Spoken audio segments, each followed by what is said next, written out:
Sige, sir. Sir, pwede makiusap? Ito. Hello. Wala naman ho yung Hello. mga tao dito na mamahinga din ho, sir. Baka pwede... Sir, hindi ka matahimik sa mga bahay namin! Sila! Gusto ninyo matahimik kami, binabaha! Hindi Laking sampal sa pagmumukha ng mga pulisya, mga banat na nitong si Coco Locoy. Pero malupit to, malupit. In fairness. Dito sa video na to, pag-usapan naman ho natin ang pagpunta kagabi dyan sa Forest Park nitong mga social media influencer na to, kagaya nitong si Project 1M Ground Zero at nitong si Kiko Matos. At dito rin ho sa video na to, pag-usapan ho natin itong mga hanas nitong si Rodolfo Azurin Jr. At itong live nitong si Sir Ted Pailon, papasadahan din ho natin yan. Pero bago yan mga kababayan, isang like at isang subscribe. Masaya na ho tayo dyan sa mga gusto sumali sa ating community. Yung join button nandyan lang ho sa baba. Ayun na nga mga kababayan, rekta na ho tayo dito sa mga hanas nitong si Rodolfo Azurin Jr. Ang problema ho kasi dito, palibhasa, mayaman na tong si Sir, di ba? Palibhasa ay retirado na at meron na siyang natatanggap na pension. Magkano nga kasi pension nito? Mahigit 100,000 kada buwan. Kung di tayo nagkakamali ha, base doon sa mga 4-star general, kasi naging 4-star general to, naging chief PNP to eh. Kagaya nitong si Ping Lacson, mahigit 100,000 piso ang monthly pension nitong mama na to. Palibhasang ang ganda na ho ng buhay nyo, hindi ho kayo binabaha. Kaya ho ang lakas ng loob nyong magsabi na revolution in the street, do not heal a country. Hindi ho totoo yan. Mapayapang revolution ang panawagan ng sambayan ng Pilipino. Simple lang naman, sabihin mo dyan sa boss mo kay Marcos Jr., kung di kaya magpaka-presidente, umalis na siya, mag-resign na siya. Pero para palubagin ang kalooban ng ating mga kababayan dyan sa mga chip nyong litanya na yan, manahimik na lang ho kayo. Ano ba trabaho nyo dyan? Di ba kayo ho pulis? Naging chief PNP. So malamang sa malamang kung kayo hiner dyan, hindi ho kayo dapat advisor. Ngayon kung tinanggap nyo yan, talagang gusto nyo na lang pumapel sa pamahalaan. Tinanggap nyo yan tapos ang trabaho nyo legal advisor. Di ba? Ano magagawa nyo bilang legal advisor? Dati kayo sa law enforcement. Ang trabaho nyo, dakpin yung mga may kasalanan, dakpin yung mga kawatan. Hindi yung hihingan kayo ng advice kung anong gagawin itong mga ICI na to. Anong tatanong nila sa inyo? Paano namin malilihis to sa mga talagang may sala kagaya ni Martin Romualdez at nitong si Saldico? Yun ba ang hinihingi nilang advice sa'yo? Rodolfo Azurin? Di ba ang baduy lang hong pakinggan, mantakin nyo, ang ating mga kababayan binabaha. Ang ating mga kababayan talagang naghihirap pagka merong bagyo. Tapos ang lakas ng loob nyo sabihin na revolution in the street, do not heal a country. Ang kapal ng pagmumukha mo, Rodolfo Azurin. Ito pa mga kababayan, ganito ho katindi tong ICI na to, ganito ho katindi Ito mga kababayan. Manila Bulletin ho ito, kakapasok lang. ICI cannot identify any government official involved in the anomalous flood control project as it say investigation is from bottom to top. As of now, wala pa kami nakikita. Anak ng Petrang Garapata. Special Advisor Rodolfo Azurin says on official who may be charged. Ganyan ho katindi ang ICI na yan. Sa kabila ng kilala nila kung sino nag-insert ng pondo, sa kabila ng nagsalita na sa Senado itong si Master Sergeant Orly Gutesa na dinideliver nila yung mga mali-malitang pera dyan sa McKinley Street. Sa kabila ng pagsasalita ng mga diskaya na binibigyan nila yung mga congressman at sinasabi ng mga congressman na inaabutan nila para daw yan sa mga matataas na opisyal dyan sa House of Representatives, wala pa rin daw ho silang nakikita dyan sa ICC. Yan hong ICI, yan hong problema natin mga kababayan. Kaya naman, pakinggan naman natin ngayon etong mga comment react ho muna kayo kaugnay dyan sa mga punto de vista na yan. Itong si former Chief PNP Rodolfo Azurin Jr. Ito, rekta na ho tayo dito kina Project 1M Ground Zero dito kay Kiko Matos. Game! For show lang naman ang tapang. Iba yung softnet tapang, iba yung talagang Correct, tama yan. And walking the talk. Right now, everybody needs needs to come out, needs to voice out, their voices. Kasi hindi na to, hindi lang to para magbe-benefit sa maliit na group of people. Hindi. This is the future of our children, the future of the country. Kasi putya pare, pag hinayaan lang natin to, di tayo nakialam, nanahimik lang tayo. Hanggang kailan itong kabalustugan ng gobyerno, bata pa lang ako, nababalitaan ko na. Oo, lagi. Tapos, hanggang sa pagtandaan natin, kailangan lahat tayo may gawin and this is the time. We need to go stand up, lumaban. Speak out. Hindi natin kailangan manira, mag-riot. Ang kailangan lang natin is suportahan yung mga ganitong pangyayari. Hindi ito isa lang because the revolution will not happen overnight. Okay, mahabang proseso to and nananawagan ako sa lahat ng kabataan, sa lahat ng concerned. Laban natin to, this is our time. Ayun, ang dami ko rin sinabi. Salamat. Umuulan na. Salamat. Umuulan na. Inatay ko na yung phone ko eh. Thank you. So ito, umuulan na rito. Kakatapos lang makipag-usap ni Kiko Barzaga sa mga pulis. Kinausap niya. Lipat naman ho tayo. Ito ang naging statement nitong si Congressman Kiko Barzaga. Mag-follow ho kayo dyan sa Newsline, Nightline News ha. Mag-follow ho kayo dyan. Game! Next day, surprise. Hindi ko sasabihin kung saan subdivision, hindi ko sasabihin kung ilan kami, hindi ko sasabihin kung anong oras. It's just surprise.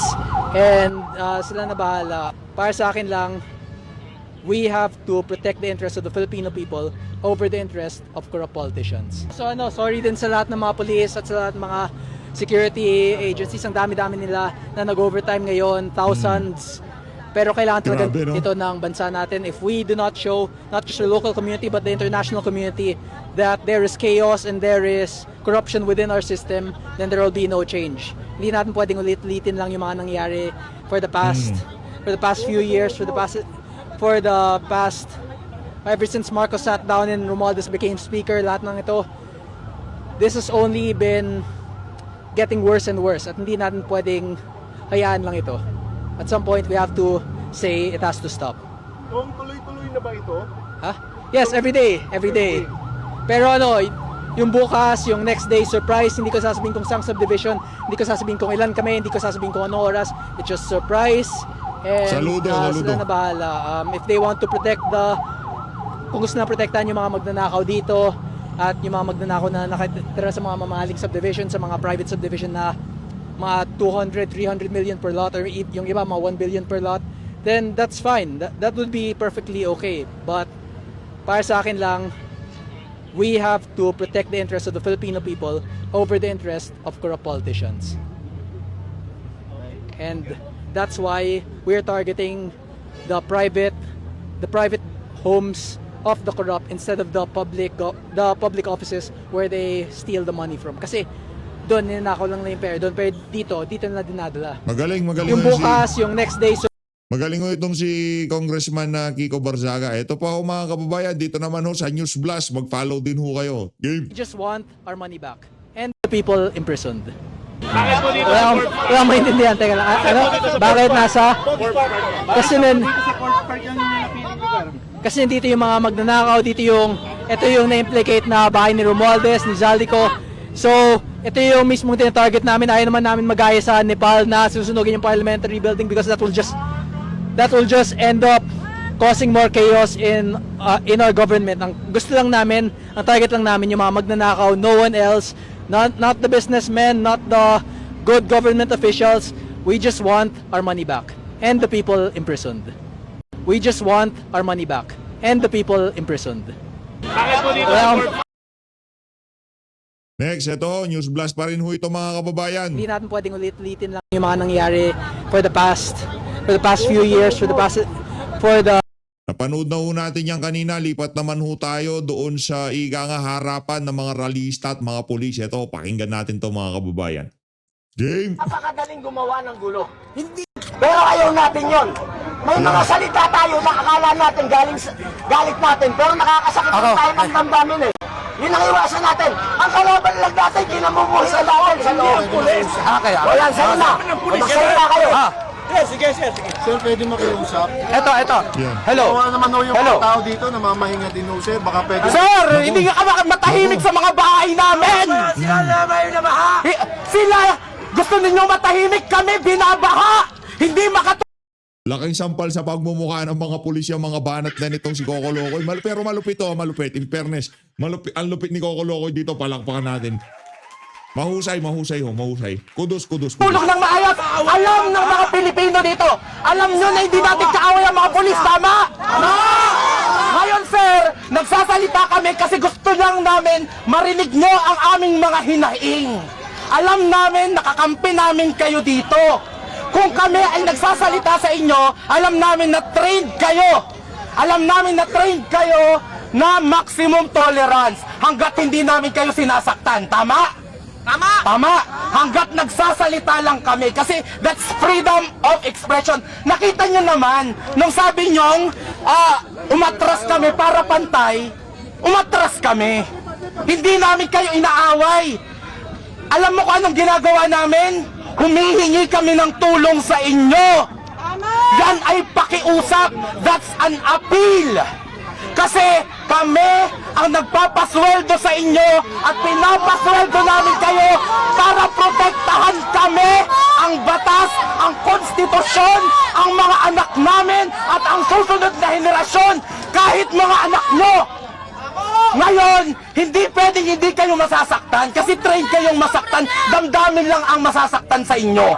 At alam nyo kung bakit nasasaktan kayo? Kasi alam nyong totoo ang sinasabi namin.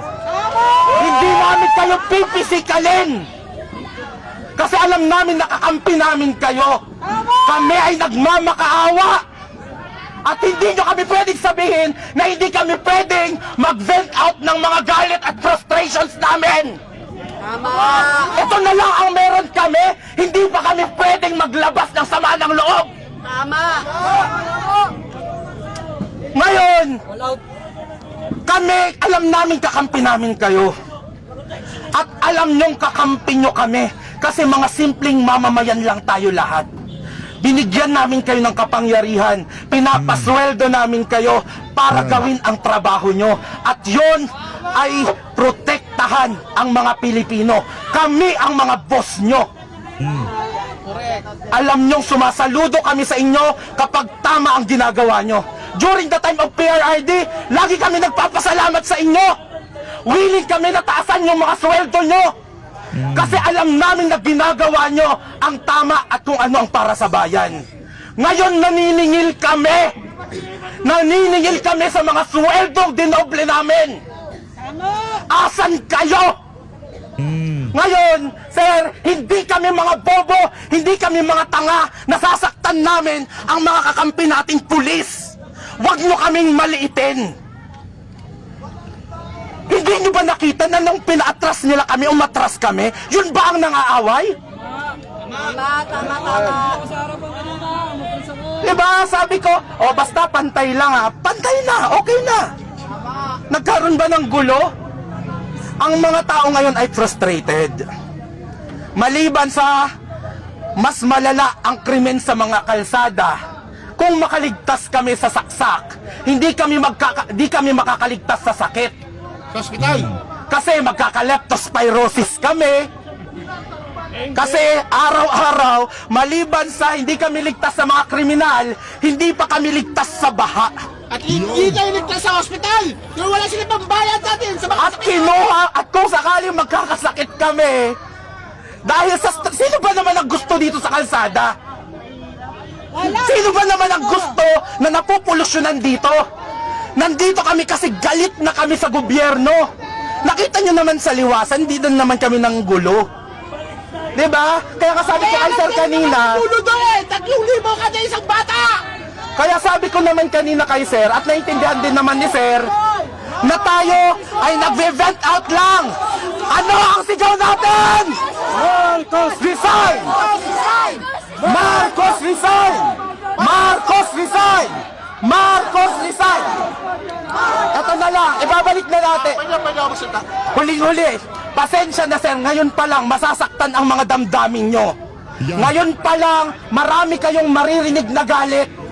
Yun ang aming gagawin. Hindi namin kayo aawayin, hindi namin kayo sasaktan, para hindi nyo din kami saktan, kasi kami ang mga boss nyo. Kami ay mga boss na nagsasabi sa inyo na hindi na namin nagugustuhan ang trabaho ng gobyerno kung saan kabilang kayo. Kami ay mga boss nyo na nagagalit na sa inyo dahil hindi na namin gusto ang kakulangan nyo ng aksyon sa mga nangyayaring ito. Pero again, hayaan nyo kaming maglabas ng aming saloobin. Yun lang. Yun. Napakasolid ho nun mga kababayan, napakasolid. Ngayon naman ho, lipat naman ho tayo. Ito, malupit ho ito. Ito si Boss Dada at itong ang pangalan to. Ito si Sir Jack, malupit ho ito. Panoorin ho natin. Sabi ko, agawin natin yung truck ng pulis at mag-excursion tayo. Libre gas niyan. Hello po. Libre gas niyan. Yung pinagkasulinan yan. Oh. Paano sa coastal? Oh. Hoy, Jay Guevara. Upal. Ang pambansang Makata. Oh, solid. Hoy. Libre pa mga gas nyo, mga hayop kayo. Panay ang ikot nyo. Nakamunan ka kuya? Oo, ano dyan? Nakamotor. Para mabilis tayo, ano. Kumakaway yung mga ano. Ba't namalas na sila? Ha? Ba't namalas sila? Papalit daw yung ano. Papalit daw yung ano. Papalit daw yung SWAT para may baril. Gulo pala, magpapalit ng pala. Easy lang kayo. Hindi nila iiwan tong lugar na to dahil meron talagang dapat proteksyonan daw sila dito. Pero lumipat lang ho, wag muna tayo mag-iwan. Hindi, kampi natin yan. Kampi natin yung mga lesbo. Ano pa yan? Kampi natin, tropa natin yung mga lesbo. Pero yung mga pulis sa Davao, Wala na si Tory. Wala na yung abusadong polis. ginawa ka Pero pa yung call. pero kung si Tory pang ano yan, Nakakampan ko na yun. Ito, papasok ka mukha na to eh. Oy, Byron! Kayo na may ilot-ilot doon eh. Hindi siya mga parado. Nakakampan naman ha? Oo, hindi na galing ng Tagaytay. Oo, ha? Asan na kayo? Oy, ikaw Jay, alam mo may pilay sa'yo yung mukha mo. Oo, yung mukha mo ang pilay, tsaka yung utak mo. Oo, ayan na. O ito yung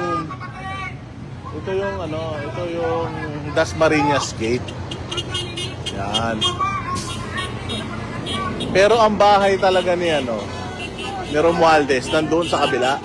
Doon sa kabila. Oh, tas saktong ano lang. Yung number 40 yung number 48 ba yun? 46. Ayan na oh. Mga ano yan. Mga ordinaryong Pilipino yan. Naiintindihan nila. Armed Forces, kulang pa yung bantay nila dito. Oo. Dapat Kulang yan. mga 10,000. Pati Abu Sayyaf, padala nyo na dito para magbantay kay Romualdez.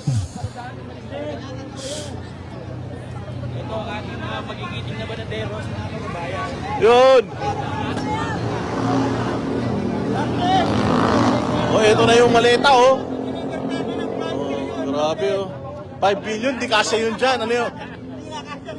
Hindi kasi yun Pakita mo dyan. yung laman, Atty. Manik Manao Jr. Pakita mo yung Ano ba laman. kuya? Makati? Oo. Buhaya! Walang iya, may buhaya sa loob. Inahanap niyo si Romualdez, andyan pala eh. Diyan pala, punta nila tayo. Ayop na yan, oh. Enjoy lang.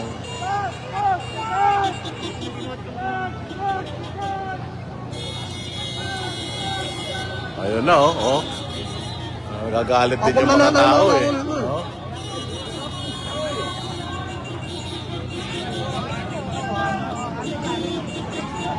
Maipit yung ano ko to, na motor ko Baka to na. nalanak kong haraso na iba, nalanak ka na naman. Oo nga eh. Sana, Hindi, di ba? Pupunta naman mga hindi dito eh. Kulang pa yung mga Kanina, nagkasimang ko yun. Oo. Mata mo lang? Si Trixie. Ha? Si Trixie. Ano naman, oh, bata. Taga Cavite pa to. Pucha, nandito dito. Gentry, baby. Kahit hindi ako nanalo, okay lang. Ano naman kayo talaga? Yan, sigurado yan. Sigurado yan. Mabuhay ka na. Si Kiko, si ano eh. Gusto nila ako, kanina, magpalit na. Oh. Gusto ako. Ano ko mas talaga? Baka lumabas na. Ako yung sasalita. Guys, so marami tayong Ano? Oh, may kisa yung mga... Ako na yung content ko sa YouTube. Ha? Ako na yung content ko. Oo. Ako na nakakahama kayo mamayaman. Oo, yun ang mamayaman. Ito nga sila lola, oh, yung mga nakabaston. Mayaman niya. Ganun mukha ng mamayaman sa amin eh. Oo. Lala! Ay, ulit. Si Marcos talaga kasi walang delikadesa eh. Sinisigaw naman ng taong bayan na umalis sa pwesto ay umalis. Wala eh. Wala masyado na makakalamok. Kakakulang pa yung pera, no? Kulang pa. Kulang pa, hindi pa na. Ano bibili ng bantayo? May 2 taon pa eh. Baka bumili ng planeta ang hayop na yan. Grabe no. Hindi nga nang kinitakot eh. Dapat iyan na niya, i-give up na niya eh. Ayun nga, nagtataka si Kuya, bakit daw hindi pa uminto si BBM? Baka bumili ng planeta. Siguro, Doon sila plano niyang lilipat. bumili ng Siguro planetang bibili Neko. niya yung planetang tanga. Oo, Mga planetang bangal. Mga planetang tanga. tama. Baka bibili niya. Kaya hindi pa humihinto. May 2 taon, may 3 taon pa eh. Uubusin nila yan. So hanggang... Kawawa sa Sara, pag naupo, walang pera. Oo, pag okay lang. Kasi pag naupo si Inday Sara, siya yung sisisihin. Ang laki ng utang mo. Oo, ganun yan. Talaga si... Beyond repair. Oh. Well, siyempre, ayan, legit, Banatero, Sir Jack. Kasi dumating na yung karma sa kanya. Hindi siya umabot ng 2 taon. Isang taon. Umalis na si Kiko. Si Kiko. Umalis na ka eh. Si Malis Kiko, kasi kung kanyaw. si Kiko Pangilinan. Ganun lang kami noon, wala naman. Pero may nakita ko mga kanina kaunti lang. Doon nga sana, kaya nga si Banat, hindi makaparada dahil pinipigilan doon. Oh, pinigilan na eh. Dito nakapwesto na tayo kaagad, kaya hindi na naharangan. Pero yung yung papunta ng, yung McKinley, harang na yun, sarado na yun. Oh, yung kasi doon ang bahay ni Romualdez, walang gate yun eh. Kaya yun ang inarangan nila. Asan na si Kong Gonzaga? Umuwi na? Oo, kanina. Nandito siya kanina. Ayaw siya kayo mayan ng mga pulis eh. Kinakamayan ng mga pulis. Ayaw ng mga pulis. Mga bastard. Oh, shout out watching from Kuwait. Oh, shout out sa mga gusto magpa-shout out diyan. Oh, bawal pa nga ako talagang lumabas eh. Kasi kanina special eh. Pero siyempre para sa bayan, labas tayo. Pakita tayong Kung ayaw support. kumalit ng mic ko, walang yata. Sunod pa yan dun sa mga baka hindi pa sa Cebu. Tapos may kita mo, asa ba? Tanongin kita pare, nasa si BBM. Wala. Lumindol na sa Davao, lumindol na sa Baguio. May May karera. kasi, tawag ko sa kanya mabuhay. Bakit? Hay, Ayun ay, ka. lunas na malalaman kung lumindon Oo. ka na ako eh. Kaya yun ang status sa Cebu. Matagal mga recovery yung mga tao doon kasi walang tulong talaga eh. Kulang. Ang akala nila pag nagbigay ka ng food pack ng Yun na yun. DSWD, yun na yun. Hindi yun ang problema. Ang problema sa Cebu, yung mga bahay nila, warak-warak. So kailangan gumawa ng mga temporary shelters, hindi lang tent shelter talaga dapat. So si Pangulo yan, nagpagawa na ng marami ng yan. Alam mo, Hawarawi, di ba? Marcos, Hawarawi na, ilang buwan lang. Sa bahay na. Alam ko, nagkakagulo na ko. Hello po. Dito ba yan? Hello po. Ay na nga mga kababayan, lipat naman ho tayo dito kay Emmanuel Ted-Pilot. Grabe, ang dami ho palang nangyari kagabi diyan sa Forbes Park. Pero ang pinaka nakakabilib ho dito sa video natin na to, yung ICN. Di pa daw ho nila ma-identify kung sino talaga may kasalanan. Nananto ko. Game. Tungkol po dito sa The Big One sa Metro Manila. So ating Yan. ilalatag ng ayos at tama ang dapat natin malaman na impormasyon tungkol po dito sa mga pagyanig na ito. Meantime, ngayon po ang huling araw ng sesyon ng Lower House, nag-adjourn na po ang Senado. Ngayon po nila ipapasa on third and final reading ang proposed 2026 budget. It's happening today. I think in the morning po yan. Okay, pagkatapos niyan, sila po ay bakasyon na. Ang Senado po nagbakasyon na. Ang balik ko nila ay November 10 na. Sarap naman. Grabe naman, sarap. Okay, sige po. Ang balita ko po, marami ho abroad rin. Yan, sa kung ano-ano mga kadahilanan. Pero after all, mga kapatid, sa gitna po nitong mga sinasabi po na napakaraming problema ng bayan, ang iba po sa kanila ay may gana pang magsipag-abroad. Grabe naman yan.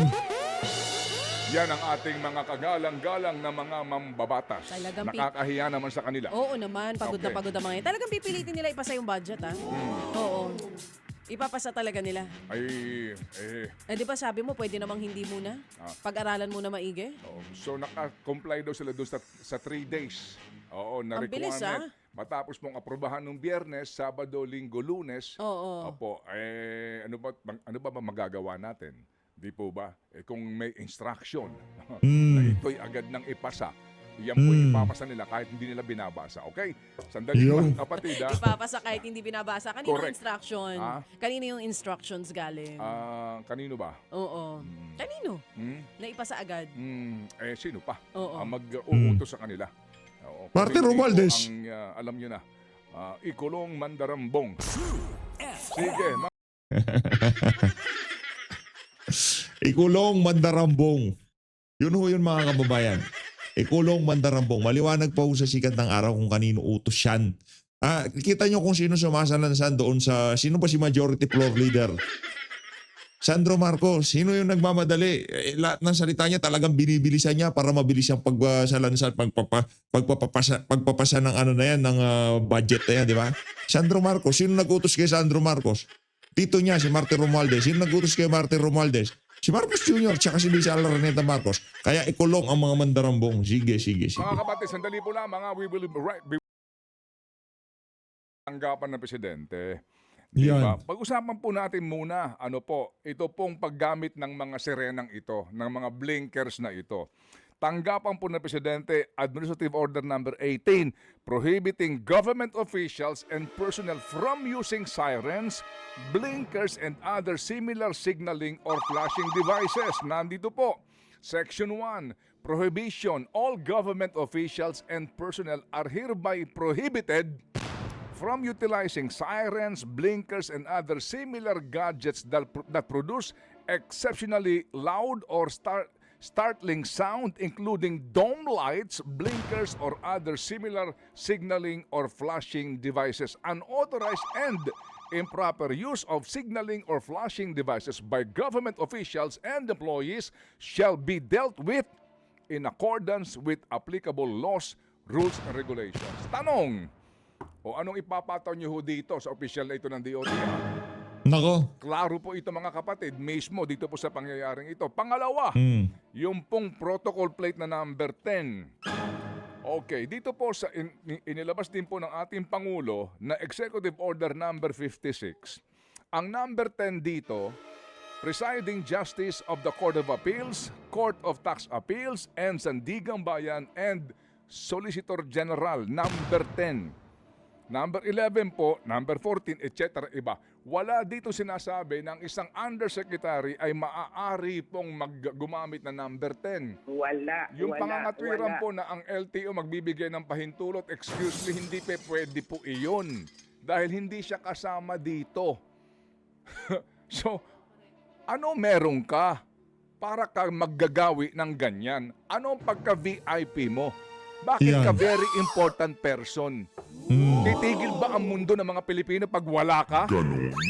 Naku. Pangit naman ito. Baka nga tumigil kasi special concerns. VIP. Very important. Sabi ho ng inyong bodyguard driver, VIP. VIP. Sino kang VIP? Mawalang galang lang po. Pwede ba ma-interview kang VIP ka? Nang matanong ka namin. Ano pagka-VIP mo? Maganda marinig ang panig Hindi niya. po ba? Sorry po pero kasi ho ito, kung ikaw Pilipinong nagtitiis sa anak ng itong korupsyon na tinitiis mo na nga, naghihintay ka sa resulta, tapos babalyahin ka pa ng ganitong mga mayayabang na taong gobyerno? Ewan ko lang kung matutuwa sa si Pangulong Marcos dito, pati yung iyong padrino o padrina sa mga pangyayaring ito. Kung akong Pangulo, ako matutuwa. Nako. Kasi makakadagdag to sa negatibong impresyon sa gobyerno. Hindi ba? Mahiya naman kayo. Oo. Kasi ba't kailangan pa ng mga blinkers? Bakit ba kailangan bawal kayong matraffic? Hindi gumising kayo na Ayaw lumaban maaga ng kung ayaw nyo patas. matraffic. Pero mga kapatid din natin to nang gigigil. Bakit nyo? Tama daw yung sinasabi mo, no? Nakadagdag daw to sa init ng ulo nila. Naglabas pa ng official na statement DOTR, tapos ito ho naman DOTR din. Oo. Opo, ang kanyang statement, nakaka-ano din po itong statement po ng Acting Secretary. Meron siyang Sabi niya bagong dito, nilabas. Acting Transportation Secretary Giovanni Lopez on Monday ordered the revocation of authority to use protocol license plates Yan. issued to DOTR officials.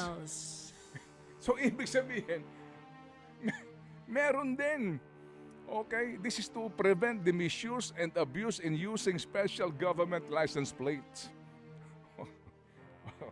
Tapos daw po, magkaroon daw po ng inventaryo sa lahat ng mga binigyan po. Ay, Panginoon Diyos. Di ba itong mga taong ito, talaga hong nakakadagdag sa sakit ng kalooban natin eh. Di po ba? VIP. Sabi nung nag-comment dito ha, basahin ko lang. Ibig sabihin daw, very irritating person. Oh, kasi nga naman, di ba, kung ikaw nagtitiis ka sa traffic, tapos makakakita ka ng mga ganitong sasakyan na tila baga parang sila nga lang ang anak ng Diyos, di ka ba maiirita? Ikaw yung nahihirapan sa trabaho, araw-araw sinusuong mo yung traffic, tapos sila, bawal ma-traffic. Sila, pag dumaan, parang mga hari at reyna. Sinasabi ko nga sa inyo, pag nakakasabay ako ng ganyan, hindi ako tumatabi. Wala akong pake sa inyo, hindi ako tatabi, dito lang ako. Kayo mag-adjust sa akin.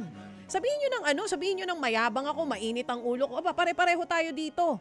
Na nagbabayad kami ng tax, kayo ba? So kung nahihirapan kami sa traffic, kayo din, mahirapan din kayo. Mas dapat ngang maramdaman nyo yun lalo eh. At ang malaking insulto dito kay OIC Secretary Lopez, kay Banoy Lopez, kay Sec Banoy. Ay yung kanyang order sa mga taga-DOTR. Sabi niya, mga official, mag-commute kayo. Oo nga. Yun, kung maalala ho ninyo, mag-commute kayo. Nang sa ganon, malaman ninyo ang damdamin, ang karanasan ng pangkaraniwang Pilipino. Oo. Yun ang kanyang order, di ba? Oo. Kaya pinagko-commute niya. Pati nga siya nag-commute Kaya niya napag-alaman at naramdaman at nasaksihan ang hirap mag-commute galing Commonwealth. Hindi ba? Hindi ka siya makasakay. No? Makasakay ng bus, git-gita na po ang loob ng bus. Sabi nga niya, halos magkapalit na sila ng mga mukha ng mga pasahero. Oo. At pagkatapos ngayon, sa halip na mag-commute, ito pong ating nararanasan. Hindi ba ito hong uri ng gantong uri po ng mga nanunungkulan sa gobyerno? Sorry po, kasi talaga nakakapiko na po ito kasi ikaw mismo, ikaw na nakikinig ngayon sa aming programa na nagmamaneho, malamang nakaranas ka ng gantong pambubuli ng mga people in power na niyong lahat. Ayun na nga mga kababayan, dito na natatapusin ang ating reaction video. Galit na naman itong si Manong Ted. As always, mag-ingat po kayo lahat. Wala natin Pilipinas. Maraming salamat mga kababayan.